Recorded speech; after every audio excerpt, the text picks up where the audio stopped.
An 82-year-old retired teacher walks into court, hoping to explain a simple parking mistake.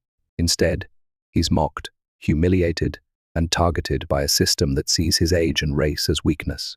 But what happens when the man they underestimated refuses to stay silent? Would you stand up when the system tries to crush you? If this story moves you, don't forget to like, subscribe, and share it with someone who believes in justice. Now, let me tell you how it all began, with one quiet man, one unfair ticket, and a fight that shook the courtroom. He stood like he didn't quite belong there, not in that sterile courtroom with its polished floors and distant stares, not under those fluorescent lights that buzzed overhead like angry bees, and certainly not in front of a judge who already seemed to have made up her mind. Samuel Carter, 82 years old, a retired math teacher, a widower, a man who believed that if you just lived right, kept your head down, and followed the rules, life would be fair. But on this morning, in this courtroom, fairness didn't even show up. He wore a brown suit, the same one from his retirement party decades ago. It was clean, but the fabric had faded to a soft grey around the seams. His shoes were shined but cracked, and in his hands, trembling ever so slightly, was a flat wool cap, the kind you keep because it remembers more than you do. The judge didn't look up as she read his name. Mr. Samuel Carter, multiple parking violations in a restricted zone, fines totaling $580. She paused, then finally lifted her head. Her eyes were sharp, lined with the kind of coldness that didn't come from weather, but from choice. Her name, Judge Margaret Hayes, mid-40s, white, impeccably dressed, a woman who ran her courtroom like a clock and liked to hear herself tick. She glanced over her glasses and tilted her head, like examining a cracked teacup at a garage sale. So, tell me, Mr. Carter, you didn't see the sign? Didn't hear about the new parking rules? Or maybe you thought they didn't apply to you? A few chuckles rippled across the room, tight, polite, uncomfortable. Samuel held his cap closer to his chest. He cleared his throat. His voice came soft and measured but tired. Ma'am, I live on that street 40 years. They changed the sign last month. It's up behind a branch. I didn't even see it. I wasn't trying to cause it. Ignorance, she snapped, is not an excuse. The words dropped like bricks, the kind of phrase that's meant to end a conversation, not start one. You think age is a free pass? She continued. Not in my courtroom. Rules are rules. If we made exceptions for every senior citizen with a story, we'd have no law left. And then she said it, the line that made the room inhale and hold that breath. Law is law, old man. She leaned back, tapping her pen against the desk like that settled it. Samuel looked down at his shoes.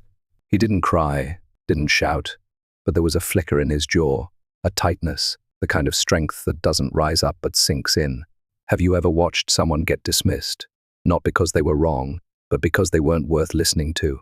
Have you ever seen a room full of people watch something unfair and say nothing? That's what happened here. The courtroom went quiet. A few people exchanged glances. One man shook his head and looked away. And near the back, sitting in the last row, a young woman with a legal pad scribbled something down. Her eyes stayed on the judge cold, calculating. Judge Hayes reached for her gavel. The tip of her finger brushed the handle, and then her phone buzzed once, twice, 3 times. She tried to ignore it, but the buzzing grew louder, like the truth trying to get in. A clerk burst through the side door and hurried toward the bench. He bent low, whispered something directly into her ear, and then everything changed. Her face, the smug confidence, the tight smirk, it vanished, replaced by something far less practiced, fear. Her eyes darted toward the back of the room, then to the defendant's table, then to Samuel. He stood there, same cap in his hands, same coat on his back, but now she wouldn't look him in the eye. She cleared her throat. We'll take a brief recess. Her voice wavered just enough to notice. The gavel came down, but not with authority. It was soft, hesitant, unsure. The clerk helped her gather her things. She stood slowly, avoiding everyone's gaze, and then they disappeared behind the judge's door. People in the courtroom began whispering, turning to one another. Did you see her face? What was that about? Why'd she recess so fast? No one had answers, but everyone felt it. Something had shifted. Samuel remained where he was, still holding his cap, still quiet. But for the first time that morning, He wasn't the one on trial. The sun hadn't quite risen yet, but Samuel Carter was already outside, broom in hand, back slightly bent, sweeping fallen leaves from the sidewalk in front of his house, not because anyone told him to, not because he had to, but because that's what he did. He believed in keeping things neat, even when the world around him was falling apart. The neighborhood didn't look the same anymore. What used to be rows of modest brick homes now stood beside steel and glass condos with balconies no one used. Young faces, new faces, people with dogs that wore sweaters, but no one waved, no one looked up, no one remembered. They called it revitalization. He just called it vanishing. His little house sat near the end of Oak Street, paint chipping, fence leaning, but still solid, still proud, just like him. He paused to rest, leaning on his broom. Across the street, a big white truck beeped as it backed into what used to be Miss Clara's flower shop. Now it was being torn down. Something new, something shinier would take its place. He sighed and turned toward the driveway. There it sat, his '94 Ford Crown Victoria, washed, waxed, always spotless. The engine coughed like a smoker, but it was his. Like him, it had seen things, endured. Back in the day, Samuel wasn't just a man with a broom and a beat-up car. He was Mr. Carter, the first black math teacher at Central Heights High School, fall of 1964. The principal didn't shake his hand that first day. Some parents pulled their kids from his class. He taught anyway, algebra, geometry, but mostly he taught kids how to see themselves as more than statistics. He taught white kids whose fathers hated him. He taught black kids who were told they'd never get past 10th grade. He stayed late, bought notebooks with his own money, walked kids home when their neighborhoods weren't safe. And once, when a black student was wrongly accused of stealing a calculator, Samuel stood between that boy and two officers with batons in their hands. He didn't say much, just stood there. Sometimes that's enough. He never got a thank you, but he got results. Some of his students went on to be engineers, teachers, even a mayor, but people forget. Time moves on, and now, so had the world. After Evelyn passed his wife of 48 years, the house got quieter, the days longer, and no children to call, no one left to remember who he used to be. Until the tickets came. The first was taped to his windshield, bright orange, $185. For what? He whispered, squinting in the sunlight. He walked the entire block, no sign, no notice, until he spotted it, tucked behind a tree limb, high up on a new pole, fresh paint, hidden. The next week, another ticket, then another, then 4 in 2 weeks. He called the city's hotline, waited 23 minutes. When someone answered, they sounded like they were already bored of him. "You can contest it in court," she said flatly. "Bring photos if you have 'em." He hung up, stared at the stack of tickets in his hand. The wind blew one from his lap. He didn't even bother picking it up. "They think I don't know how the law works," he muttered, eyes narrowing. "I taught the damn thing." And just like that, Samuel Carter, 82, retired, forgotten, picked up his coat, circled a date on the calendar, and decided it was time to be remembered. The hallway outside the courtroom was quiet, too quiet. A few people stood along the walls, murmuring to each other, confused by the sudden recess. But Samuel just sat on a wooden bench near the window, his hat resting in his lap, his knees stiff from the cold. He stared at the courthouse floor, smooth marble, polished to a shine, probably hadn't changed in 50 years, but everything else had. The guard at the door glanced his way. The clerk who'd whispered to the judge hadn't come back. Something had shifted, he didn't know what. And then someone sat beside him, not close, not too far, just close enough to be deliberate. She didn't speak at first. Samuel noticed her shoes, first black flats, government issue, then the dark slacks, pressed sharp, the blazer, the badge tucked just enough to be legal, but hidden just enough to mean something was off book. He glanced up. She was young, maybe mid-30s, white. Her eyes were soft but steady, like someone who'd learned to watch a room before entering it. "You probably don't remember me," she said quietly, "but I remember you." Samuel blinked. "I was in your class," she continued.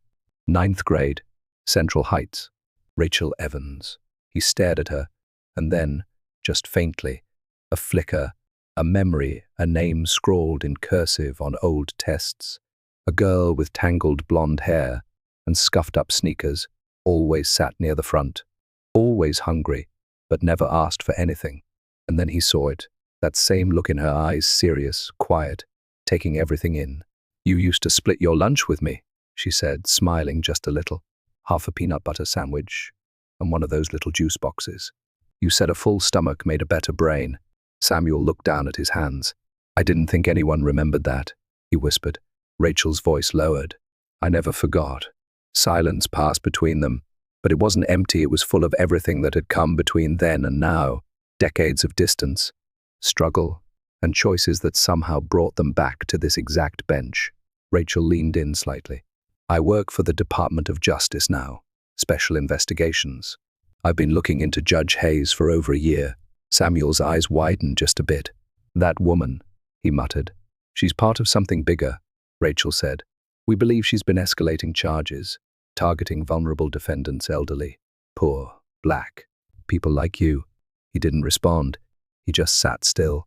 "A week ago," she continued, "I pulled the court's active docket, and when I saw your name, Mr. Carter, I knew I couldn't stay quiet." Samuel turned his head slowly, looked her in the eye. There was again that same girl, still watching, still listening, but now ready to fight. "I don't know what this is," he said, "but I'm not running from it." Rachel smiled, just barely. "Good," she said, "because this is just the beginning."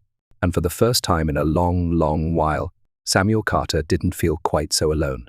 They sat in a quiet cafe a few blocks from the courthouse. Samuel stirred his coffee slowly, the spoon clinking against the side of the chipped ceramic mug. Rachel sat across from him, tablet in hand, her expression calm but tight. "What I'm about to show you," she said, "hasn't been made public." "Not yet." She tapped the screen. A map appeared, Springfield, but not the one tourists saw. This was coded, marked in red, yellow, and black, each dot a case, each line a connection. "It's called Iron Loop," Rachel said. "It started as a court automation program meant to help reduce backlog, but somewhere along the way it became something else." She zoomed in. Judges, police departments, parking enforcement, even private collection firms, they all feed into this system, and it's designed to do one thing: maximize fines and minimize resistance. Samuel leaned forward. "What do you mean, resistance?" She looked at him. "You weren't picked at random, Mr. Carter. The system targets people who are less likely to fight back: elderly, low-income, immigrants, people of color." She swiped again. Names appeared, dates, charges. "They test new policies on neighborhoods like yours, change parking zones overnight, issue silent updates to city codes, then they wait." She paused. "And when the fines roll in, they watch who pays without a word." Samuel felt something rise in his throat, not fear, not quite anger, something heavier, recognition. "So this ain't about my car," he muttered. Rachel shook her head. "No, sir, it never was." She tapped once more. A list opened. He recognized a few names: old neighbors, folks from church, even the guy who used to sweep outside the barber shop on 9th. Some of these people lost their homes over fines. Some ended up in jail for failure to appear, even when they were never properly notified. And some just vanished from the system entirely. Samuel stared at the screen, then looked at Rachel. "And that Judge Hayes, she's part of it?" "But she's not the top." Rachel hesitated. "There's someone else higher up, connected to the original contract that built Iron Loop." Samuel sat back. The hum of the cafe faded. The sounds around him blurred. He thought about the tickets, the gavel, the silence in that courtroom, the laughter when he tried to speak. And then he thought about Evelyn, his wife, and the way she used to hold his arm and say, "Don't let them make you small, Sam. You are not small." He turned to Rachel. "Why are you showing me this?" She met his eyes steady. "Because I need you to sign a formal complaint. If you do, I can file for an independent audit. It'll trigger an internal review, open the system. But I can't do it without a named victim, a real one." Samuel didn't speak for a long time. He just stared at the screen again, at the names, at the red dots, at the quiet war being waged under the surface of his city. Then, slowly, he reached for the tablet. His hand shook slightly, not from age, but from certainty. He looked at Rachel, and for the first time since they met, his voice was steel. "They thought I wouldn't fight, thought I was too old, too tired, too quiet." He signed his name. They chose the wrong man to break. And with that single signature, Samuel Carter became more than a target, he became a spark. Some battles are fought with fists. Others are fought with silence, strategy, and a well-placed microphone. 3 days after Samuel signed the complaint, Rachel called in a favor not from the DOJ, not officially. This wasn't the kind of meeting that went on any record. It was held in the back room of a law office downtown, no signs, no windows, one hallway camera that just happened to malfunction that morning. At 9:03 a.m., Judge Margaret Hayes walked in.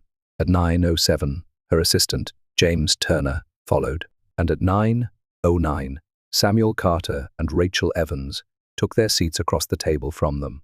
No handshakes, no pleasantries, just 4 people and one truth waiting to be exposed. "Why are we here?"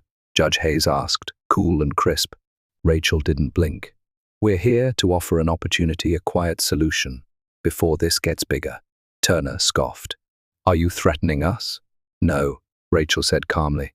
"I'm giving you a choice." She placed a file on the table, copies of subpoenas, screenshots of court records with altered timestamps, flagged emails between Hayes and her clerk. Nothing explosive, just enough to rattle the walls. Turner flipped through the pages, eyes narrowing. "This is nothing. Circumstantial, taken out of context." Rachel leaned forward. "That's not all I have, but it's enough to open an investigation, unless, of course, there's cooperation."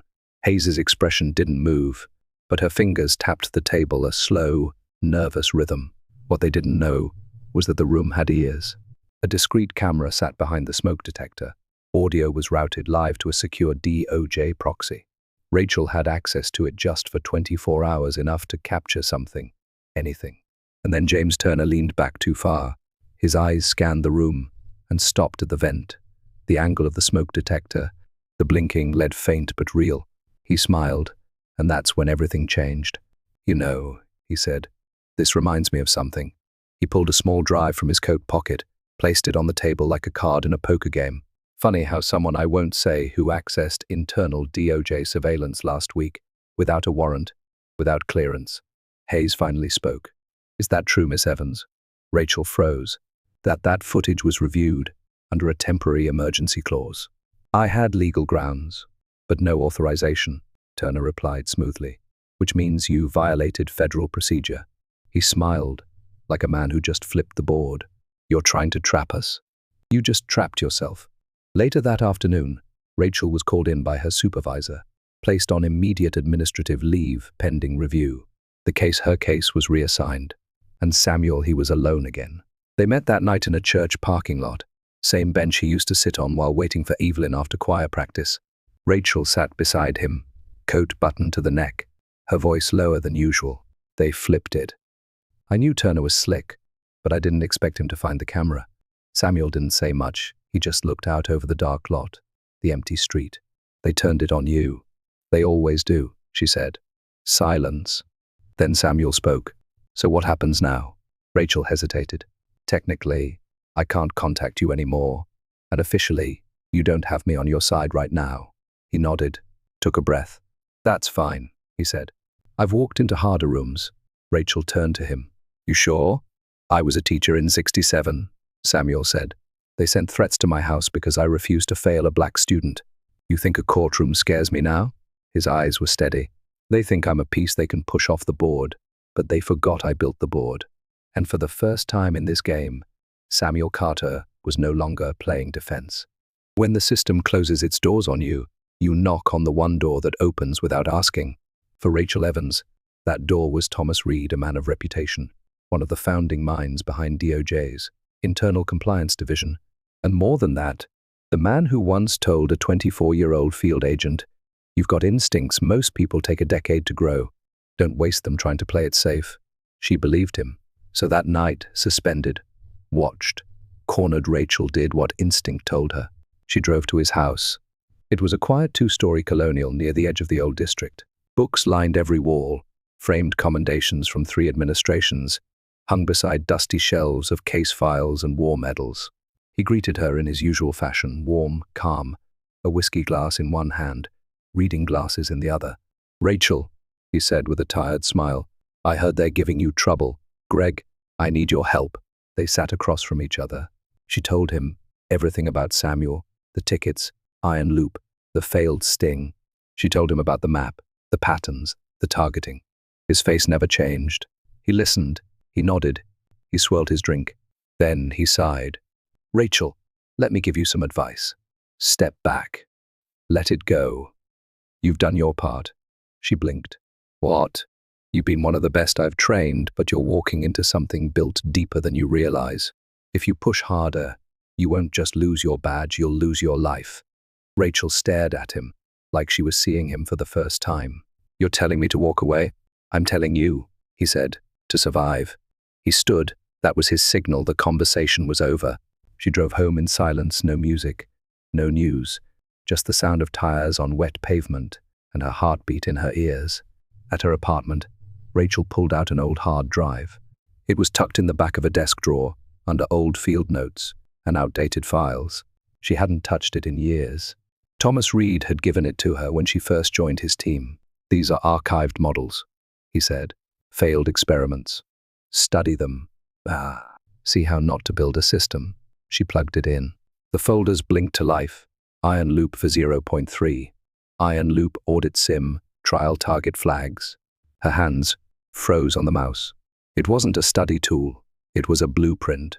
Not only that, it was Iron Loop's original test system names from old cities, target classifications, racial weighting, fine thresholds, and then timestamps, all dated 4 years before the city of Springfield ever approved a public-facing version. Her mentor hadn't warned her he had built the thing. Rachel sat in the dark, one hand over her mouth, eyes burning, but not from tears, from clarity. "You made me part of it," she whispered. "You used me." She didn't scream. She didn't throw anything. She opened her encrypted phone, and she called one person. Samuel Carter was sitting at his kitchen table, sorting bills he'd already decided not to pay. When the phone rang, he picked up without checking the name. "Hello? It's time," Rachel said. Her voice was lower than he'd ever heard it. "We go public." "You sure?" "I'm sure. We won't get a second chance." A pause, then she said it. "We expose all of it, names, documents, systems, even Reed." Samuel was quiet for a long moment. "That'll put targets on both our backs." "We already have them," Rachel said. "Then let's make the first shot count." That night, in a small apartment and an even smaller house, a teacher and a fighter became a movement. The church had no lights, no stained glass, no choir, just echoes and peeling paint. But for Samuel Carter, it was sacred ground. Years ago, long before fines and courtrooms, before retirement and grief, this place was alive. He used to hold free math lessons here for kids whose parents couldn't afford tutors, mostly black and brown children, some barefoot, some angry, some just hungry. He taught them geometry and the value of showing up when no one expects you to. Now, he was back, not as a teacher, but as a witness. Rachel unzipped a heavy pack and pulled out the device, a rugged satellite transmitter, about the size of a toaster. Dust fell from the rafters as they connected the cables to a cracked solar rig. "Once this powers on," she whispered, "we send everything, the files, the original designs, the names." Samuel nodded, watching her fingers move fast and sure across the keyboard. "You trust this thing?" he asked. "More than I trust people," she replied. A soft green light blinked to life, connection initializing. Outside, wind rustled through dead grass and broken windows. And then, a sound, subtle, dull, like someone breathing through glass. Rachel's eyes snapped to the far window. "Get down!" The bullet tore through the wooden frame, shattering ancient pews in a storm of splinters. Samuel ducked instinctively, covering Rachel with his coat. Another shot rang out sharper, cleaner. She gasped.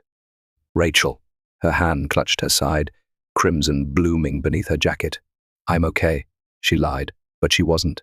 They crawled behind the pulpit, a cracked stone slab, now half collapsed, but still solid enough to block a kill shot. Samuel tore a strip from his own shirt, pressing it into her side. She winced but gritted her teeth. "They're here," she said. "They know." "Then we hit send," Samuel growled. "You don't know how, Rachel," he said softly. "I spent 40 years teaching kids how to solve problems. You think I never learned how to send an email?" She blinked, then smiled, even through the pain. He rose slowly, keeping low. The shooter was outside waiting, watching, but for now, he had an opening. Samuel scrambled to the transmitter.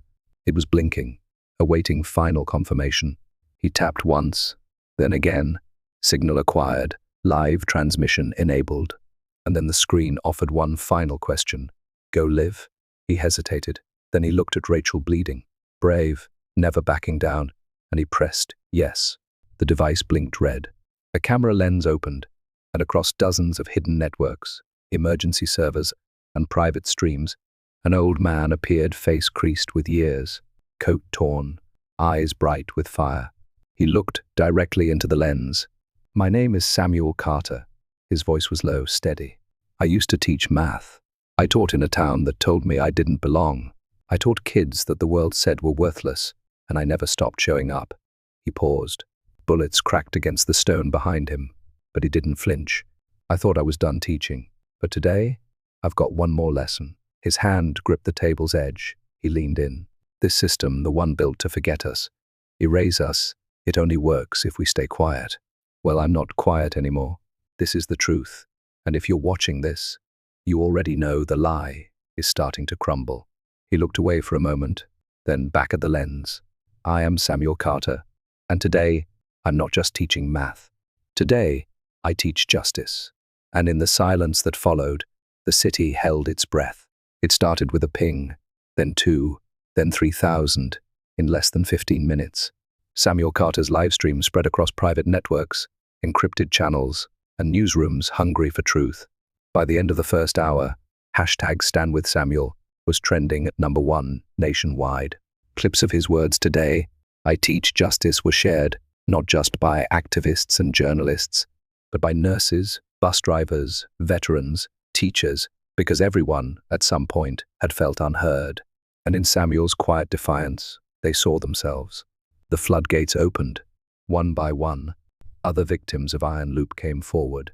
A single mother in Detroit, fined into homelessness. A grandfather in New Orleans, arrested for failure to appear despite never getting a court date. A war veteran in Phoenix, tagged non-compliant after parking in front of his own house. Their voices, once buried in paperwork and shame, now rose together like a chorus. The machine had a name, and now it had faces. Within 24 hours, a familiar face appeared on the evening news. Senator Daniel Pierce, smart suit, calm eyes, and unmistakably one of Samuel's former students. I was 14, he said. I got caught shoplifting a calculator. Mister. Carter didn't yell. He didn't call the cops. He made me sit in the front row and then taught me how to solve for X. Without him, I wouldn't be here. He looked straight into the camera. Today, I'm launching a statewide investigation into the Iron Loop network. We will dismantle every piece of it, and we will never again let systems target the vulnerable in silence. The dominoes fell quickly after that. Judge Margaret Hayes was placed on immediate suspension.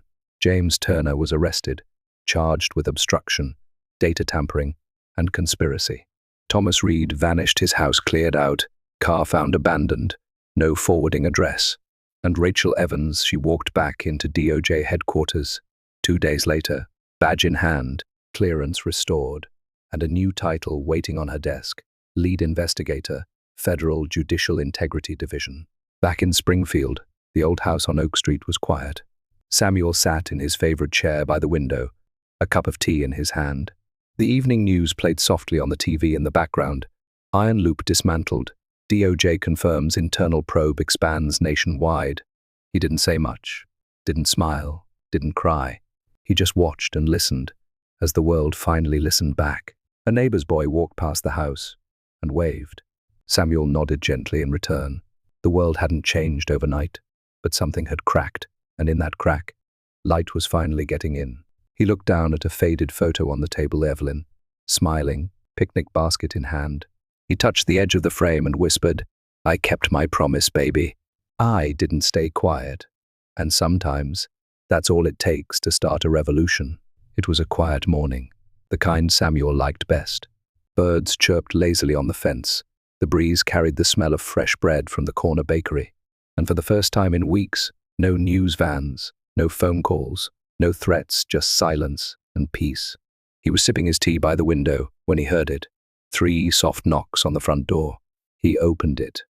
A boy stood there, maybe 10, skinny, nervous, hair half-combed, backpack too big for his frame. Are you Mr. Carter? Samuel smiled gently. I am. The boy swallowed hard. I saw you on the news. My mom showed me.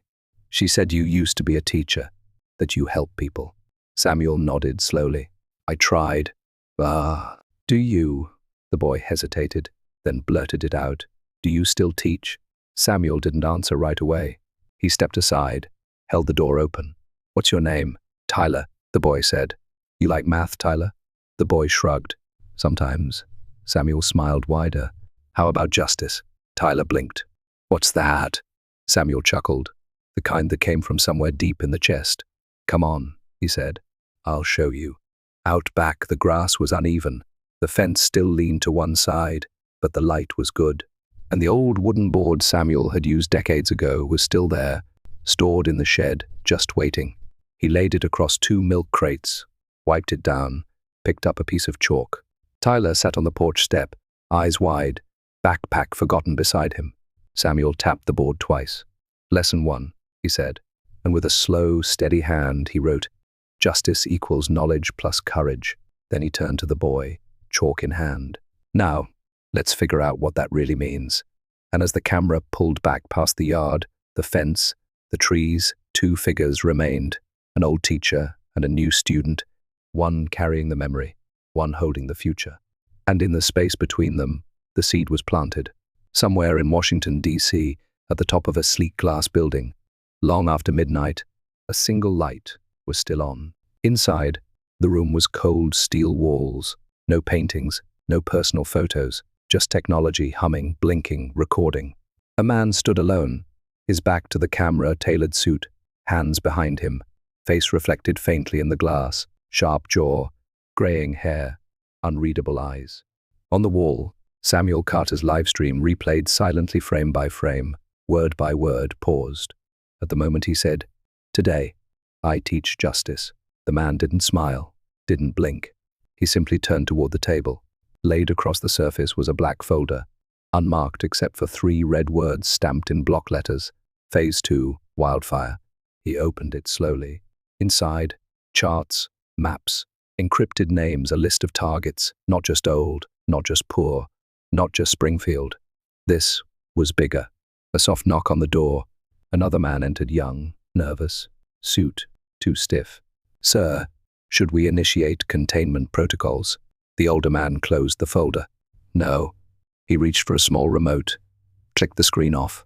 Samuel's face vanished into black. They think it's over. They think they won. He walked to the window, looked down over the city. But the real system hasn't even started yet. A pause, just long enough for the weight of that sentence to settle. Then he whispered, almost to himself, Now we begin. And somewhere far below, a new list was being written. A new war was coming. If this story moved you, please give it a like, share it with someone who needs to hear it, and hit subscribe for more true-to-life stories that matter. Your support means the world to us. It fuels our passion to keep creating powerful, meaningful content. Thank you for being here. We're just getting started.